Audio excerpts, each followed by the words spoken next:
그날 밤 철수의 방문을 노크하는 소리가 들렸습니다. 들어온 사람은 가정부 정영숙이었습니다. 10년 정도 이 집에서 일해온 이제는 가족 같은 존재였습니다. 사장님, 잠시 말씀 좀 드려도 될까요? 영숙의 표정이 심상치 않았습니다. 평소 차분하고 단정하던 그녀의 얼굴에 긴장감이 가득했습니다. 영숙 씨, 무슨 일이에요? 그렇게 긴장할 일이라도 있나요? 영숙은 떨리는 손으로 작은 쪽지를 철수에게 건넸습니다. 철수는 숨이 막혔습니다. 가정부가 건넨 쪽지에는 어떤 내용이 적혀 있었을까요? 박철수는 정수리를 스치는 따스한 햇살에 눈을 떴습니다.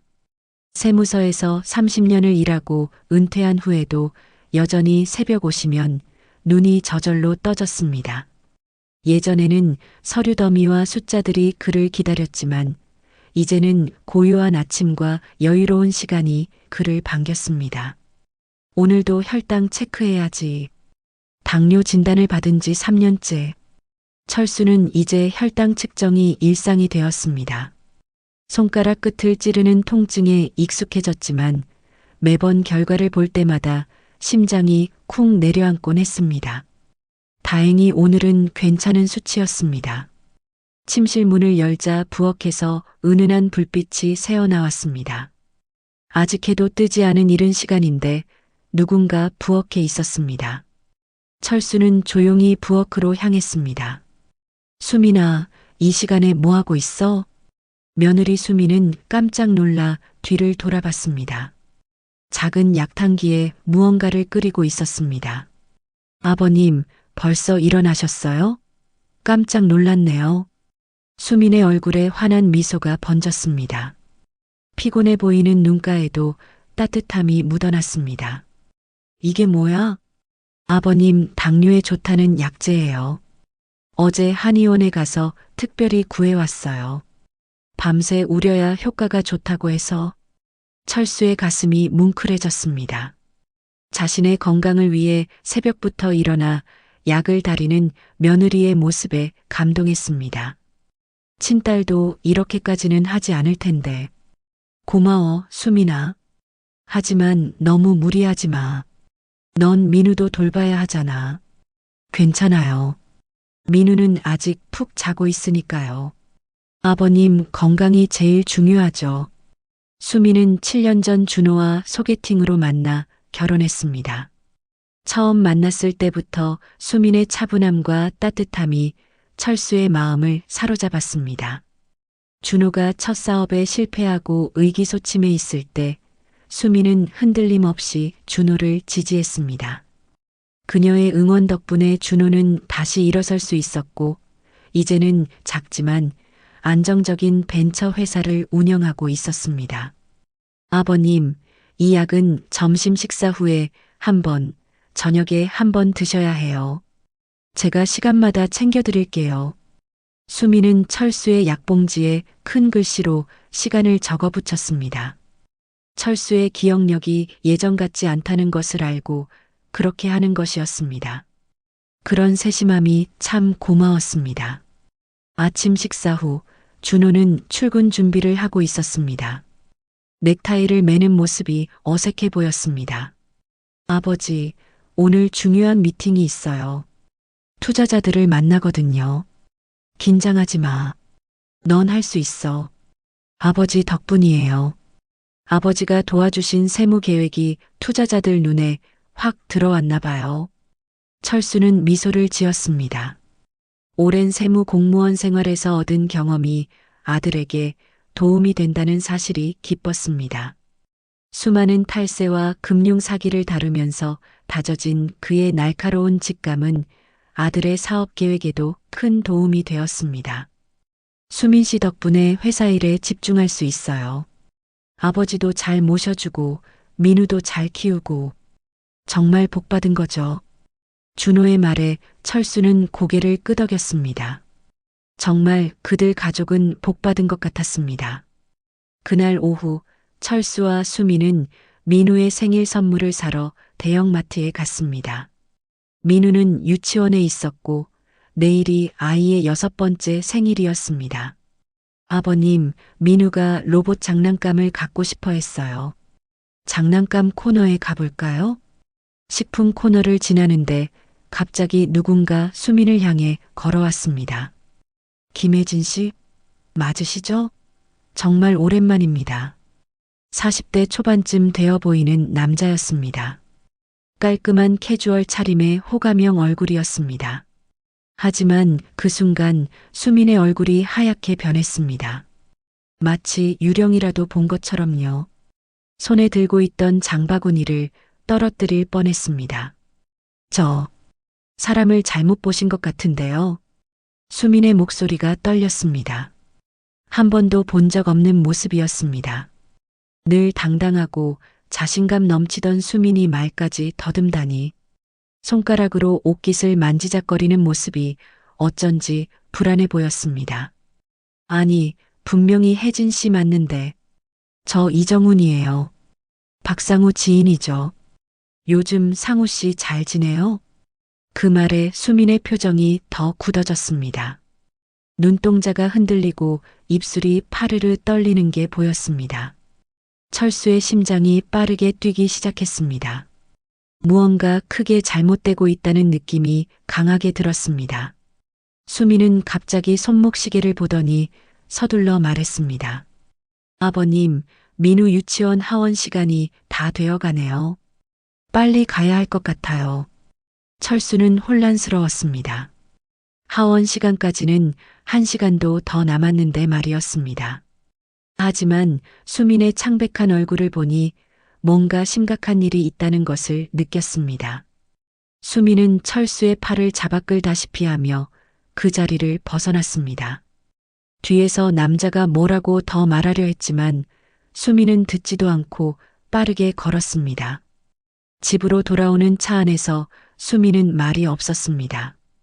평소의 수다스러운 모습은 온데간데 없고 창밖만 하염없이 바라보더라고요. 가끔 한숨을 쉬는 모습도 보였습니다.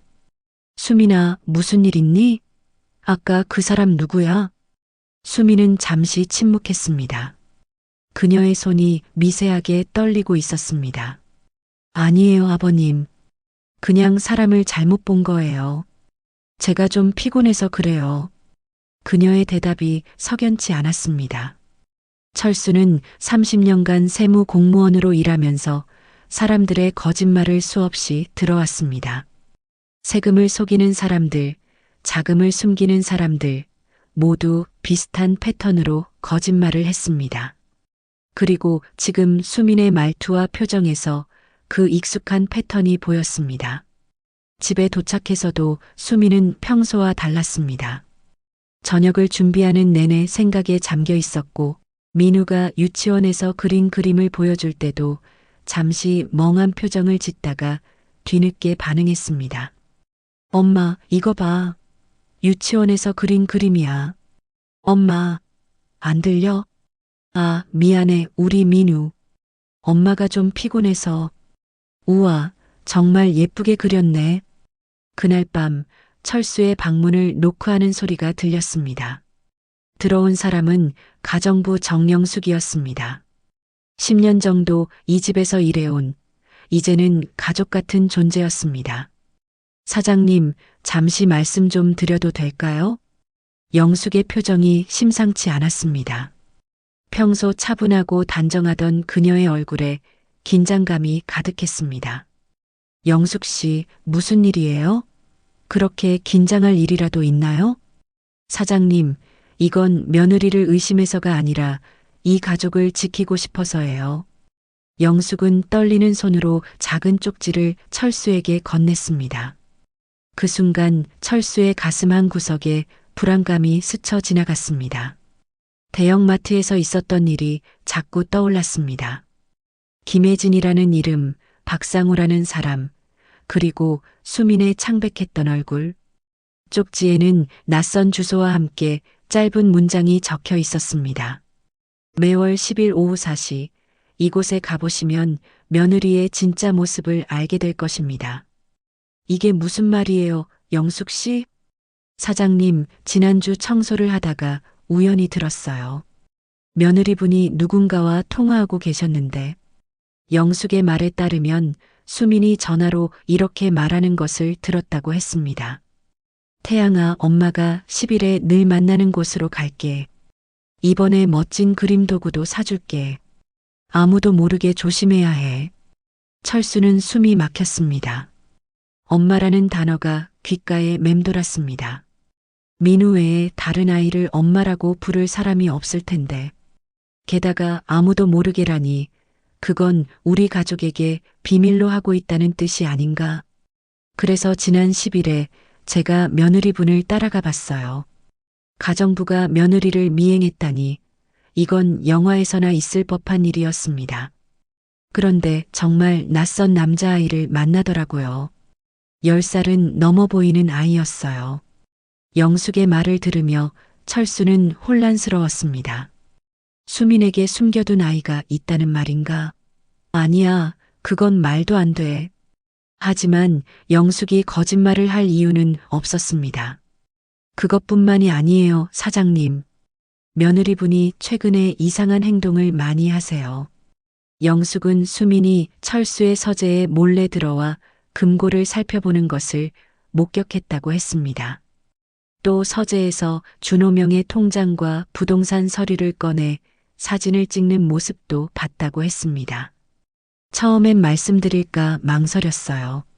하지만 이 집에서 10년을 일하면서 사장님 가족을 내 가족처럼 여겨왔는데 이대로 두면 안 될 것 같아서요. 영숙의 눈에 진심이 담겨 있었습니다. 그녀가 거짓말을 하고 있다고는 생각되지 않았습니다.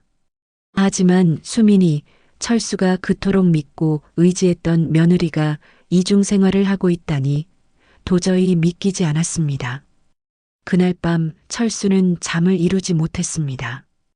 쪽지에 적힌 주소를 바라보며 가야 할지 말아야 할지 고민했습니다. 가서 진실을 확인한다면 어쩌면 그의 행복한 일상이 무너질지도 모릅니다. 하지만 가지 않는다면 이 의심은 평생 그를 괴롭힐 것입니다. 철수는 창밖을 바라보았습니다. 밤하늘의 별들이 차갑게 빛나고 있었습니다. 세무서에서 30년. 그는 숫자와 규칙 속에서 살아왔습니다. 명확한 증거와 사실에 기반해 판단하는 것이 그의 방식이었습니다. 하지만 지금 그의 가슴 속에서는 이성과 감정이 충돌하고 있었습니다. 30년간의 공직 생활에서 다져진 그의 직감이 경고하고 있었습니다. 무언가 크게 잘못되었다고. 그리고 그는 알았습니다. 이제 더 이상 눈을 감고 있을 수 없다는 것을. 진실이 무엇이든 그는 마주해야 했습니다. 철수의 가슴 한켠에서 작은 얼음 조각이 자라기 시작했습니다. 그가 알고 있던 모든 것이 거짓일지도 모른다는 두려움. 하지만 그는 결심했습니다. 10일 그날 그는 진실을 확인할 것입니다. 어떤 결과가 기다리고 있든지 간에. 다음 날부터 철수는 수민의 행동을 유심히 관찰했습니다. 아침에 민우를 깨우고 준호의 출근 준비를 돕는 모습은 여전히 다정했습니다. 하지만 이제 그 모든 행동이 철수의 눈에는 의심스럽게 보였습니다. 가장 눈에 띄는 변화는 수민의 휴대폰 사용 습관이었습니다. 문자가 오면 화면을 가리듯 몸을 살짝 돌렸고 전화가 오면 자리를 피해 화장실이나 베란다로 향했습니다. 예전에는 그저 사생활이라고 생각했는데 이제 보니 모든 게 수상해 보였습니다. 철수는 식탁에서 신문을 보는 척하며 수민의 모습을 지켜봤습니다. 수민의 휴대폰이 울리자 그녀는 화들짝 놀라며 전화를 받았습니다. 여보세요? 아, 네. 수민은 철수를 힐끔 쳐다본 후 서둘러 베란다로 나갔습니다. 창문 너머로 그녀의 표정이 굳어진 것이 보였습니다. 심각한 대화를 나누는 듯 했지만 철수는 내용을 들을 수 없었습니다. 전화를 끊고 들어온 수민의 얼굴은 창백했습니다. 하지만 철수와 눈이 마주치자 순식간에 미소를 지었습니다. 누구였어, 수민아? 아, 그냥 오래된 대학 친구예요. 다음 주에 동창회가 있대서. 수민의 목소리가 미세하게 떨렸습니다. 거짓말을 하는 사람들의 특징적인 표정이었습니다. 철수는 30년간 세무조사를 하면서 이런 표정을 수없이 보아왔습니다. 마침내 열흘이 지나 그 운명의 날 10일이 되었습니다. 철수의 가슴은 아침부터 불안하게 뛰었습니다. 오늘 진실을 확인하게 될 것이라는 예감 때문이었습니다. 아침 식사 테이블에서 수미는 평소와 다름없이 행동했습니다. 민우의 머리를 쓰다듬어주고 준호의 넥타이를 매만져주는 모습이 너무나 자연스러웠습니다. 마치 그녀의 일상에 아무런 비밀도 없는 것처럼 말이죠.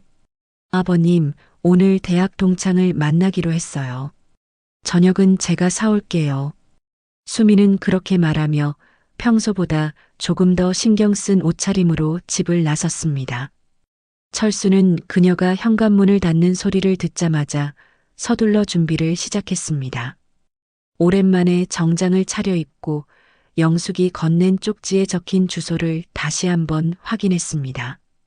강남 센트럴몰 4층 중앙광장 오후 4시. 철수의 손이 떨렸습니다. 30년 공직 생활 동안 수많은 탈세 조사와 범죄 수사에 협력했지만 이렇게 가슴이 쿵쾅거린 적은 없었습니다. 이건 단순한 탈세 조사가 아니었습니다.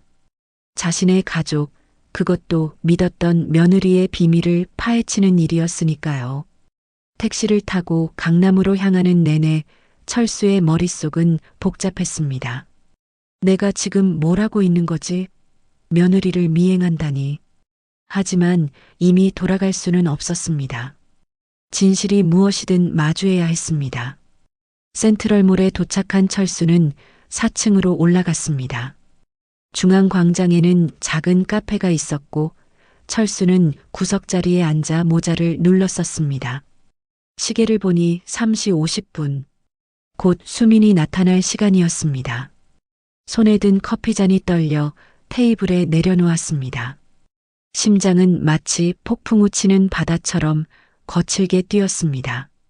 하늘에서 벼락이 떨어진다 해도 놀랍지 않을 것 같은 긴장감이 온몸을 감쌌습니다. 정확히 4시 에스컬레이터를 타고 수민이 올라왔습니다. 철수는 순간 숨을 멈췄습니다. 수민은 평소와는 다른 모습이었습니다. 화려한 화장에 고급스러운 옷차림, 그리고 무엇보다 표정이 달랐습니다. 환하게 웃는 얼굴에서 기대감이 묻어났습니다.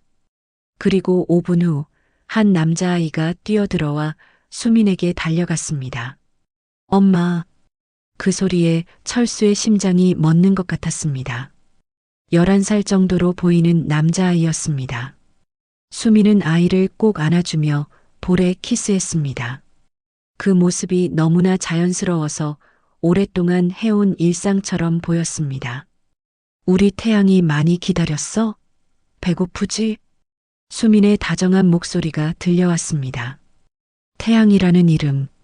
영숙의 말이 사실이었습니다. 수민에게는 숨겨둔 아들이 있었습니다. 철수의 온몸에 한기가 돌았습니다. 마치 얼음물을 뒤집어 쓴 것 같은 충격이었습니다. 철수는 모자를 더 깊게 눌러 쓰고 그들을 조심스럽게 따라갔습니다. 수민과 태양이는 먼저 아동복 매장으로 향했습니다. 수민은 망설임 없이 비싼 브랜드 옷들을 골라 태양이에게 입혀보았습니다. 이거 멋있다. 엄마, 이거 살래? 그래, 우리 태양이 멋져 보이는 건 다 사줄게. 수민은 지갑에서 카드를 꺼내 결제했습니다. 철수는 그 카드를 알아봤습니다. 준호가 수민에게 준 가족 카드였습니다. 가슴이 무너져 내렸습니다. 우리 가족의 돈으로 숨겨둔 아들의 옷을 사고 있다니. 배신감이 파도처럼 밀려왔습니다. 쇼핑을 마친 후 그들은 고급 레스토랑으로 향했습니다. 철수는 멀찍이 떨어진 테이블에 앉아 그들을 지켜봤습니다.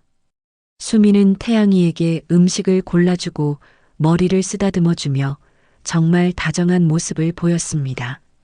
민우에게 하는 것과 똑같은 모습이었습니다. 엄마, 그림 사생대회에서 대상 받았어. 정말 우리 아들 최고야. 다음 주에 갖고 싶은 미술 도구 있으면 말해. 엄마가 다 사줄게. 철수의 눈에 눈물이 고였습니다. 미술에 재능이 있는 또 다른 손자가 있다는 사실도 놀라웠지만 그보다 더 충격적인 것은 수민이 이 모든 것을 비밀로 했다는 점이었습니다. 가족에게 숨기고 준호의 돈으로 다른 아이를 키우고 있었다니 믿기지 않았습니다. 식사를 마친 후 수민은 태양이의 이마에 키스하며 작별 인사를 했습니다. 아이는 아쉬운 듯 수민의 손을 놓지 않았습니다. 엄마, 다음에는 언제 와? 다음 달 10일 늘 만나는 날에. 그때까지 잘 지내야 해. 수민은 태양이가 택시를 타고 떠나는 것을 지켜본 후 한숨을 깊게 내쉬었습니다. 그리고는 완전히 다른 표정으로 변했습니다. 밝고 행복했던 얼굴이 순식간에 지치고 무거운 표정으로 바뀌었습니다. 마치 가면을 벗는 것 같았습니다. 철수는 그 자리에 얼어붙은 채로 있었습니다. 믿었던 며느리가 이런 비밀을 숨기고 있었다니. 민우 외에 다른 아들이 있다는 사실도 충격이었지만 그것을 7년 동안이나 완벽하게 숨겨왔다는 사실이 더 큰 충격이었습니다. 다리가 후들거려 제대로 걸을 수 없었습니다. 철수는 벤치에 앉아 심호흡을 했습니다. 가슴속에서 분노와 배신감 그리고 슬픔이 한꺼번에 밀려왔습니다. 그동안 진심으로 딸처럼 여겼던 며느리, 그녀가 이렇게 가족을 속이고 있었다니. 집으로 돌아오는 길, 철수는 이 문제를 혼자 해결할 수 없다는 것을 깨달았습니다. 도움이 필요했습니다. 오랜 친구 최영배에게 전화를 걸었습니다. 영배는 판사로 일하다 은퇴한 친구로 이런 일에 조언을 줄 수 있는 사람이었습니다. 영배야, 나 좀 만나자. 중요한 상담이 필요해. 다음 날 오후 조용한 카페에서 철수는 영배에게 모든 이야기를 털어놓았습니다. 대형마트에서 있었던 일, 가정부 영숙의 쪽지, 그리고 어제 본 수민과 아들로 보이는 아이의 만남까지. 철수야, 이건 정말 심각한 문제구나. 내 며느리가 신분을 속이고 있을 가능성이 있어. 영배의 말에 철수의 가슴이 철렁 내려앉았습니다. 그동안 느꼈던 불안감이 현실이 되는 것 같았습니다. 어떻게 해야 할까, 영배야? 준호에게 말해야 할까? 영배는 잠시 생각에 잠겼습니다. 오랜 법조인의 냉철함이 그의 표정에서 읽혔습니다. 아직은 아니야. 먼저 확실한 증거를 모아야 해. 내가 아는 사설 탐정이 있어. 아주 신중하고 믿을 만한 사람이야. 그에게 조사를 맡겨보는 게 어때? 철수는 고개를 끄덕였습니다. 명확한 증거를 바탕으로 판단하는 것이 그의 생활 방식이었습니다. 감정에 휩쓸리지 않고 정확한 사실을 파악하는 것, 그것이 30년 세무 공무원 생활에서 배운 교훈이었으니까요. 그날 오후 철수와 영배는 이대철 탐정을 만났습니다. 40대 중반의 듬직한 남자였습니다. 과거 경찰로 일하다 지금은 사설 탐정 일을 한다고 했습니다. 박 사장님, 걱정 마세요. 며느리분의 과거와 현재 활동을 철저히 조사해 보겠습니다. 일단 김혜진이라는 이름으로 조사를 시작해 볼게요. 대화를 나누는 동안 철수의 마음은 무거웠습니다. 사람을 의심하고 비밀리에 조사한다는 것이 그의 성격과는 맞지 않았습니다. 하지만 가족의 안전과 행복을 위해서는 어쩔 수 없는 선택이었습니다. 집으로 돌아오는 길, 철수는 창밖을 바라보며 생각했습니다. 수민, 아니 김혜진이라는 여자는 대체 누구일까? 왜 우리 가족에게 접근한 걸까? 그리고 그 숨겨진 아들, 태양이는 어떤 아이일까? 머릿속은 혼란스러웠지만 한 가지는 확실했습니다. 이제 더 이상 눈을 감고 현실을 외면할 수 없다는 것. 진실이 무엇이든 맞닥뜨려야 한다는 것. 그리고 그 진실을 알게 되면 철수의 가족은 영원히 달라질 것이라는 사실. 태양아, 엄마가 다 사줄게. 수민의 다정한 목소리가 귓가에 맴돌았습니다. 그 목소리에 담긴 애정은 거짓이 아니었습니다. 하지만 그 애정의 대상이 우리 가족만이 아니라는 사실이 철수의 가슴을 아프게 했습니다. 철수는 깊은 한숨을 내쉬었습니다. 앞으로 펼쳐질 일들에 대한 두려움과 불안이 그를 짓눌렀습니다. 하지만 그는 알고 있었습니다. 이제 돌이킬 수 없는 강을 건너기 시작했다는 것을. 그리고 그 끝에 무엇이 기다리고 있든 그는 가족을 지키기 위해 진실을 마주할 준비가 되어 있었습니다. 일주일이 지났습니다. 철수는 창가에 앉아 비 내리는 풍경을 바라보고 있었습니다. 하늘도 그의 마음처럼 어둡고 무거웠습니다. 탐정 이대철에게서 연락이 올 때마다 심장이 쿵쿵 뛰었습니다. 진실은 항상 아름답지만은 않다는 것을 철수는 알고 있었습니다. 세무서에서 수많은 금융 범죄를 조사하면서 진실의 무게가 얼마나 무거운지 그는 잘 알고 있었으니까요. 그날 오후 이대철이 첫 보고서를 들고 찾아왔습니다. 철수는 서재에서 그를 맞이했습니다. 얼굴에 긴장감이 가득했습니다. 박 사장님, 첫 번째 조사 결과를 말씀드리겠습니다. 이대철은 노트북을 펼치고 자료들을 보여주기 시작했습니다. 화면에 나타난 사진 한 장에 철수는 숨을 멈췄습니다. 분명 수민이었지만 머리 스타일과 화장이 조금 달랐습니다. 이 사진은 8년 전 김혜진이라는 이름으로 살던 시절의 사진입니다. 현재는 강수민으로 살고 있지만 김혜진이라는 이름이 본명이 맞았습니다. 철수는 말문이 막혔습니다. 정말 수민이 다른 이름으로 살고 있었던 것이었습니다. 배신감이 가슴을 찔렀습니다. 그리고 이 아이가 강태양이라는 첫 번째 결혼에서 낳은 아들입니다. 현재 11세로 서울 강동구의 한 초등학교에 다니고 있습니다. 이대철이 보여준 사진 속에는 철수가 쇼핑몰에서 본 그 남자아이가 있었습니다. 수민을 엄마라고 불렀던 아이, 태양이었습니다. 김혜진 씨는 총 2번의 결혼 경력이 있습니다. 첫 번째 남편은 강민호 씨로 태양이의 아버지입니다. 심각한 생활고와 잦은 다툼으로 6년 전 이혼했고, 두 번째 남편은 박상우 씨로 3년 반 전에 이혼했습니다. 2번의 결혼 경력이라니. 준호는 이 사실을 알고 있을까요? 아마도 모를 겁니다. 두 번째 결혼에 대해 더 알아봤습니다. 박상우 씨는 겉으로는 부유해 보였지만 실제로는 빚이 많았던 것으로 보입니다.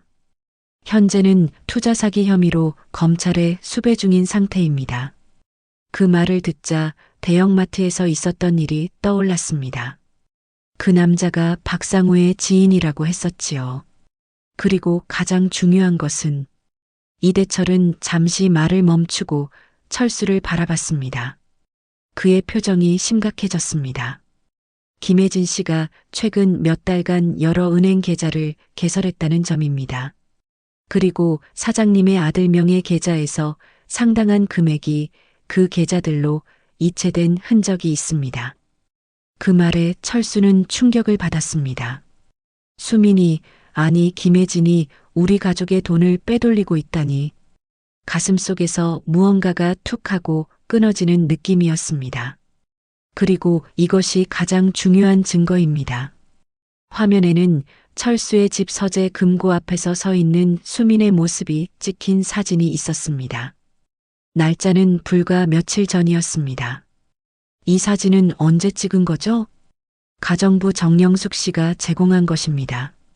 제가 조사를 시작한 후 정영숙 씨께 부탁드렸더니 며느리분이 금고 비밀번호를 여러 번 시도하는 모습을 목격하고 몰래 찍어주셨습니다.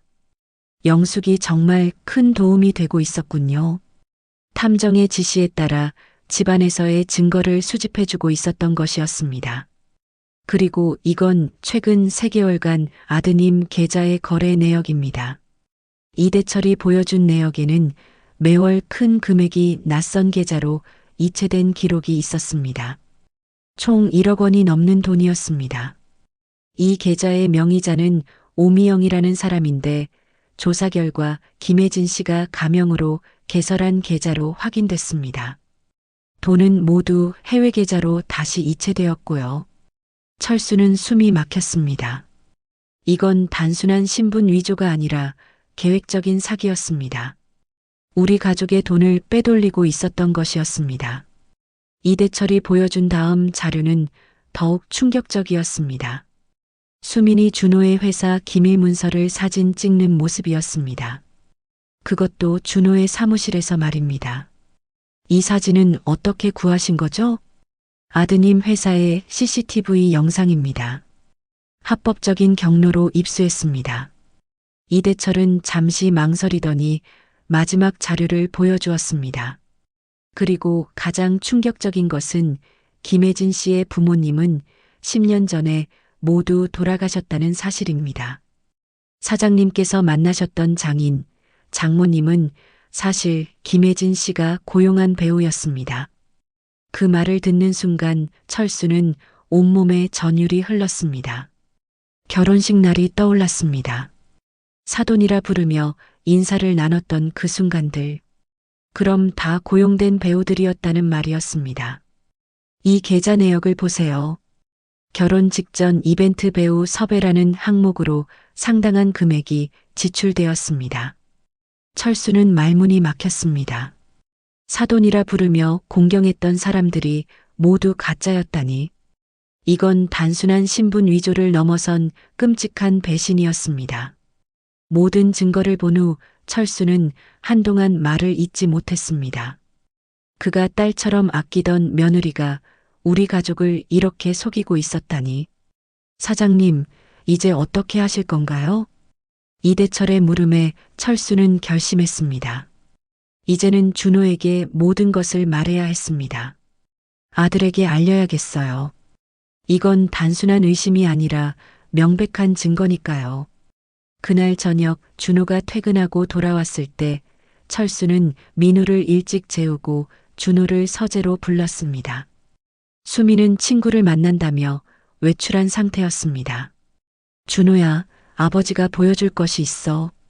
철수는 노트북을 펼치고 이대철이 준비한 모든 증거 자료를 보여주었습니다. 준호의 표정이 점점 굳어갔습니다.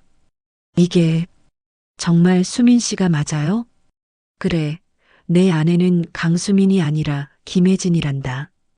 2번의 결혼 경력이 있고 숨겨둔 아들도 있어. 그리고 지금 우리 가족의 돈을 빼돌리고 있어. 준호는 한동안 말없이 화면만 바라보았습니다. 그의 눈에서 분노와 배신감, 그리고 깊은 상처가 보였습니다. 그리고 준호야, 수민이 부모님, 우리가 사돈이라고 불렀던 그분들도 모두 고용된 배우였어.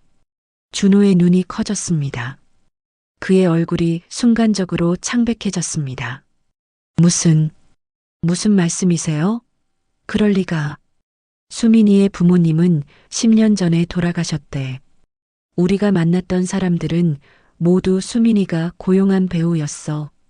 준호는 충격에 휩싸인 채 자신의 휴대폰을 꺼내 뱅킹 앱을 열었습니다. 한참을 들여다본 후 그의 얼굴이 더욱 창백해졌습니다. 정말이네요. 제가 기억하지 못하는 이체 기록이 있어요. 그때였습니다. 현관문이 열리는 소리가 들렸습니다. 수민이 돌아온 것이었습니다. 여보, 아버님, 저 왔어요. 철수와 준호는 서로를 바라보았습니다. 준호의 눈빛이 달라졌습니다. 이제 그도 의심하기 시작한 것 같았습니다. 아버지, 일단 이 이야기는 여기서 멈춰요. 제가 직접 확인해 볼게요. 준호의 말에 철수는 고개를 끄덕였습니다. 아들이 스스로 진실을 확인하는 것이 중요했습니다.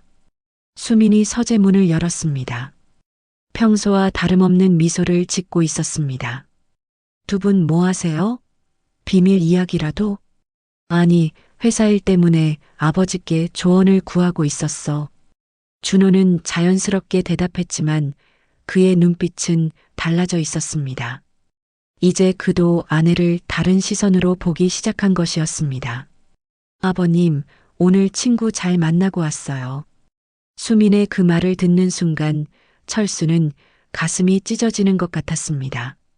또 다른 거짓말이었습니다. 수민, 아니 혜진이라는 여자의 거짓말이 어디까지인지 가늠할 수 없었습니다. 그날 밤 준호는 늦게까지 거실에 앉아 있었습니다. 수민이 먼저 자러 간 후에도 그는 휴대폰으로 무언가를 계속 확인하고 있었습니다. 아마도 철수가 보여준 증거들을 스스로 검증하고 있는 것 같았습니다. 다음 날 아침 준호는 평소보다 일찍 출근했습니다. 그런데 출근하기 전 철수에게 말했습니다. 아버지, 제가 직접 조사해 보겠습니다. 수민 씨의 가방에서 낯선 열쇠를 발견했어요. 어디에 쓰이는 열쇠인지 알아볼게요. 준호도 이제 진실을 마주하기 시작했다는 것을 알았습니다. 아들의 마음이 얼마나 아플지 생각하니 가슴이 찢어지는 것 같았습니다. 하지만 이건 피할 수 없는 진실이었습니다. 그날 오후 준호에게서 문자가 왔습니다. 아버지, 오늘 일찍 들어갈게요. 중요한 이야기가 있습니다. 그 문자를 보는 순간 철수는 준호가 무언가를 발견했다는 것을 직감했습니다. 아마도 그 열쇠와 관련된 것일 테지요. 이제 우리 가족은 피할 수 없는 진실과 마주하게 될 것입니다. 저녁이 되자 준호가 돌아왔습니다. 얼굴이 창백했습니다. 그동안 철수가 말했던 것들을 믿지 않았던 아들이었는데 이제는 뭔가 달라 보였습니다. 아버지, 말씀하신 게 맞았어요. 준호는 서재 문을 닫고 낮은 목소리로 말했습니다. 손에는 서류 봉투가 들려 있었습니다. 수민 씨 서랍에서 이걸 발견했어요. 봉투 안에서 꺼낸 것은 신분증이었습니다. 수민의 얼굴이 분명했지만 이름은 김혜진이었습니다. 그리고 여러 개의 통장들 모두 다른 이름으로 되어 있었습니다. 어떻게 이런 일이, 제가 어떻게 속을 수 있었을까요? 준호의 목소리가 떨렸습니다. 평생 똑똑하다고 자부했던 아들이 이렇게 무너지는 모습을 보니 철수의 가슴이 아팠습니다. 준호야, 이건 내 잘못이 아니야. 너무 교묘하게 속인 거였어. 아버지, 그게 다가 아니에요. 제가 장인어른을 만나러 갔었어요. 준호의 말에 철수는 놀랐습니다. 그가 알려준 사실을 확인하러 간 것이었군요. 처음엔 평소처럼 대했어요. 그런데 의도적으로 수민 씨 학창 시절에 대해 물었죠. 장인어른, 수민이가 다녔다던 고등학교에 대해 들려주세요. 학창 시절 이야기를 잘 안 하더라고요. 준호는 그날 있었던 일을 자세히 들려주었습니다. 가짜 장인이 당황하며 아, 그게 서울 무슨 여고였는데 라고 말했다고 했습니다. 하지만 수민은 분명 부산에서 고등학교를 나왔다고 준호에게 말했었습니다. 그 순간 모든 게 이상해졌어요. 제가 물었죠. 수민이는 부산에서 고등학교를 나왔다고 했습니다. 당신들은 누구죠? 왜 이런 거짓말을 하는 겁니까? 준호의 눈에서 분노와 배신감이 느껴졌습니다. 그가 계속 말했습니다. 처음엔 변명하려고 했지만 제가 계속 다그치자 결국 실토했어요. 혜진에게 고용된 배우라고요. 결혼식 때부터 지금까지 모두 연기였던 거예요. 준호의 목소리가 떨렸습니다. 그의 눈에 눈물이 고였습니다. 아버지, 제가 그분들에게 저를 낮췄어요.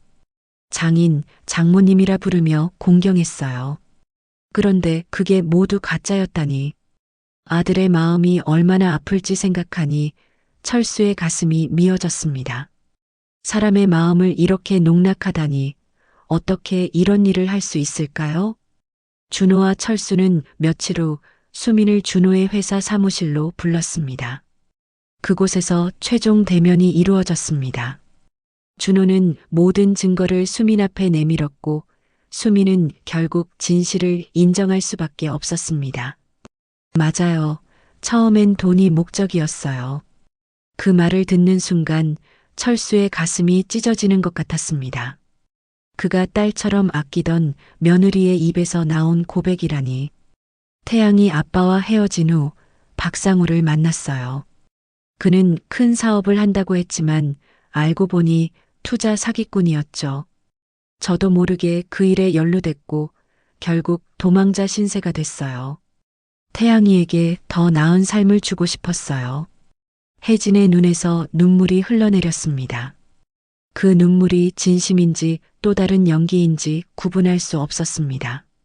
그런데 시간이 지나면서 달라졌어요. 민우가 생기고 이 가족의 일부가 되면서 정말로 사랑하게 됐어요.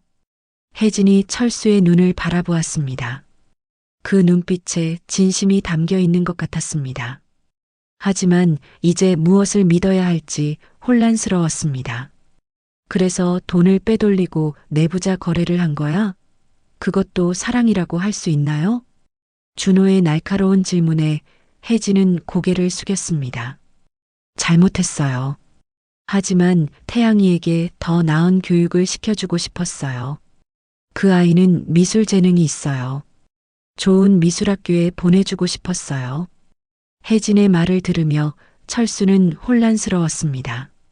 그동안의 따뜻했던 순간들, 그의 약을 챙겨주던 손길, 밤새 간호하던 정성, 일부는 진심이었을까요?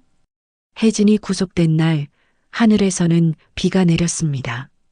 마치 하늘도 철수 가족의 아픔을 알고 눈물을 흘리는 것 같았습니다. 법정에서 혜진의 모습을 마지막으로 보았을 때 그 창백한 얼굴이 자꾸 눈앞에 아른거렸습니다. 사기 및 자금 세탁 혐의로 피고인 김혜진에게 징역 2년을 선고합니다. 판사의 선고가 내려지는 순간 준호의 어깨가 떨리는 것을 철수는 보았습니다. 아들은 끝까지 감정을 드러내지 않으려 했지만 눈에 맺힌 눈물은 숨길 수 없었습니다. 7년의 결혼 생활, 그리고 민우라는 소중한 아들.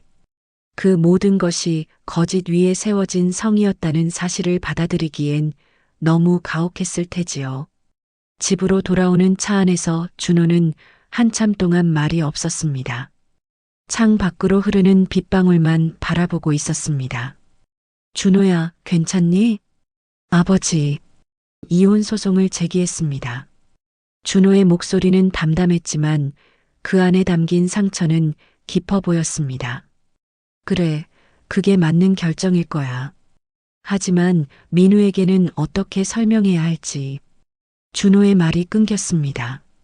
5살 아이에게 엄마가 더 이상 돌아오지 않는다는 사실을 어떻게 설명할 수 있을까요? 그것이 그들 앞에 놓인 가장 큰 숙제였습니다. 집에 도착하자 민우가 현관으로 달려나왔습니다. 영숙이 돌봐주고 있었습니다. 아빠, 할아버지, 엄마는요? 엄마는 어디 갔어요? 민우의 순진한 질문에 준호와 철수는 서로를 바라보았습니다. 무슨 말을 해야 할지 알 수 없었습니다. 엄마는 잠시 멀리 가야 해. 나중에 다시 이야기해 줄게. 준호는 민우를 안아올리며 대답했습니다. 아이는 뭔가 이상함을 느꼈는지 눈물을 글썽이었습니다. 언제 와요? 내일? 아니, 좀 더 오래. 하지만 아빠랑 할아버지가 있잖아. 그날 밤 민우는 잠들기 전에 계속 엄마를 찾았습니다. 자장가를 불러달라고, 이불을 정리해달라고. 혜진이 매일 해주던 일들이었습니다. 준호가 대신 해주려 했지만 민우는 엄마가 아니면 안 된다며 울었습니다. 할아버지가 해줄게, 우리 민우. 철수가 민우 옆에 누워 토닥여주자 아이는 겨우 잠이 들었습니다. 그 작은 손이 철수의 손을 꼭 잡고 있었습니다. 몇 주가 지났습니다. 준호는 퇴근 후 항상 지친 모습이었지만 민우에게만큼은 밝은 모습을 보여주려 노력했습니다. 하지만 아이는 매일 밤 엄마를 그리워하며 울었습니다. 어느 날 준호가 철수의 방을 찾아왔습니다. 아버지, 태양이라는 그 아이를 만나고 왔습니다. 철수는 놀랐습니다. 그것은 예상치 못한 행동이었습니다. 혜진이가 면회 때 부탁했어요.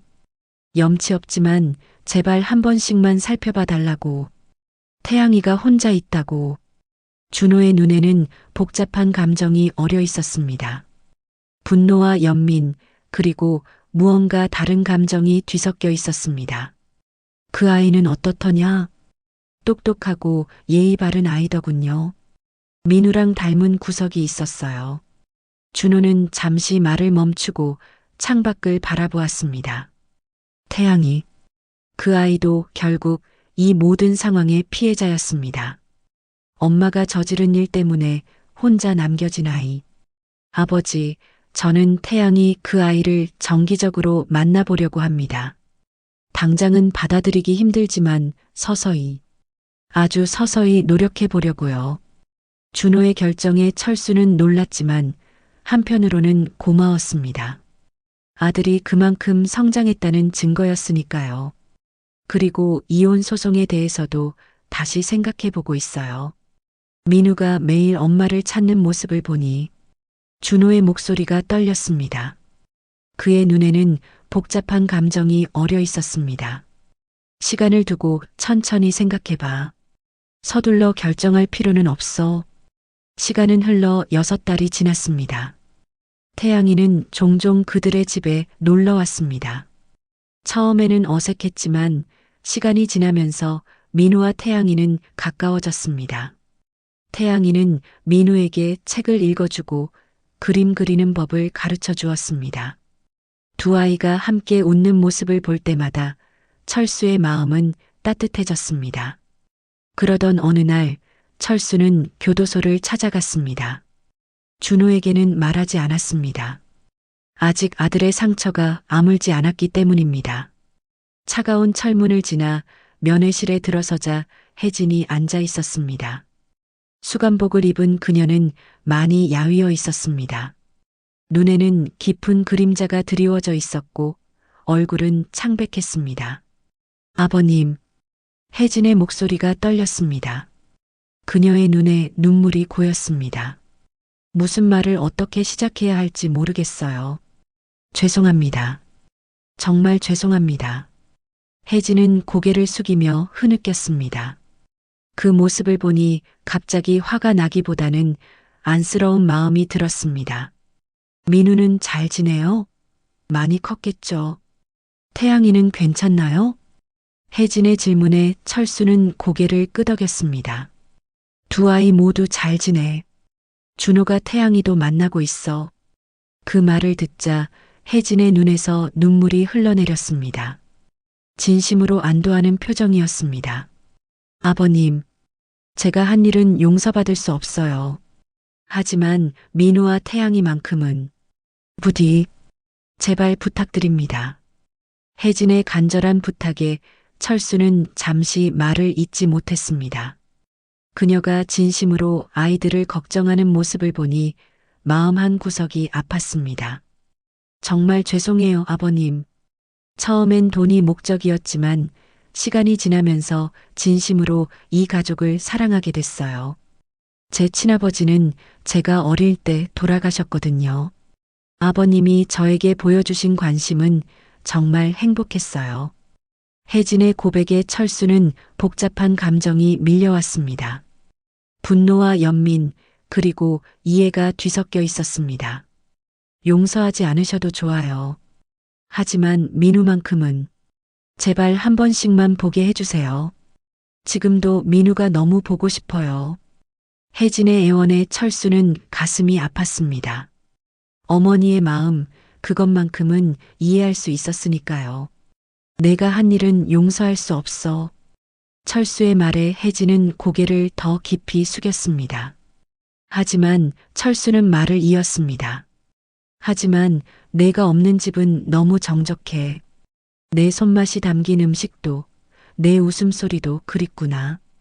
혜진은 놀란 듯 고개를 들었습니다.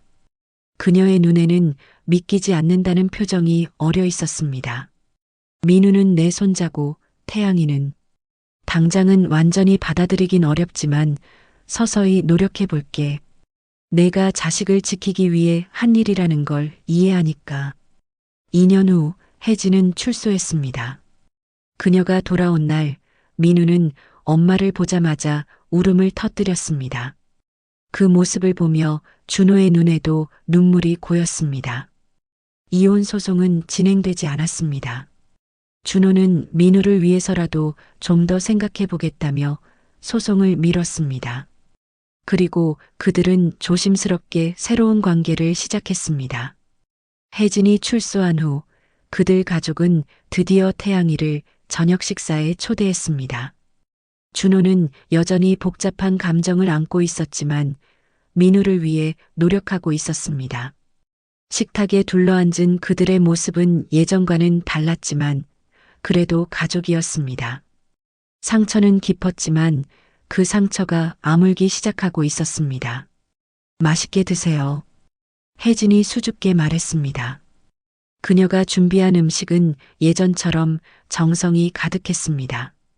민우는 엄마 옆에서 떨어지지 않으려 했고 태양이는 조심스럽게 그들을 살폈습니다. 식사를 마친 후 철수는 베란다에 나가 밤하늘을 바라보았습니다. 별들이 반짝이는 하늘을 보며 생각했습니다. 인생은 참 예측할 수 없는 여정이구나. 내가 이런 상황에 처할 줄 누가 알았을까요? 준호가 베란다로 나왔습니다. 아버지, 무슨 생각하세요? 준호야, 인생에는 참 정답이 없는 것 같구나. 우리가 할 수 있는 건 각자의 방식으로 상처를 치유해 나가는 거야. 준호는 고개를 끄덕였습니다. 그의 눈에는 여전히 씁쓸함이 남아 있었지만 예전보다는 부드러워진 것 같았습니다. 철수는 30년간의 공직 생활에서 배운 정의와 원칙을 지키면서도 인간적인 연민과 이해의 마음을 잃지 않으려 노력했습니다. 그의 삶은 항상 명확한 숫자와 흑백이 분명한 세금 문제로 가득했습니다. 그러나 지금 그가 마주한 것은 복잡한 인간의 감정이었습니다. 거짓으로 시작된 관계일지라도 그 안에서 피어난 진심은 결코 거짓이 아니었다는 깨달음을 얻게 되었습니다. 혜진이 준호와 민우 그리고 자신에게 보여준 사랑은 진심이었을지도 모릅니다. 잘못된 방법으로 시작되었지만 그 안에서 진짜 가족이 되어가고 있었는지도 모릅니다.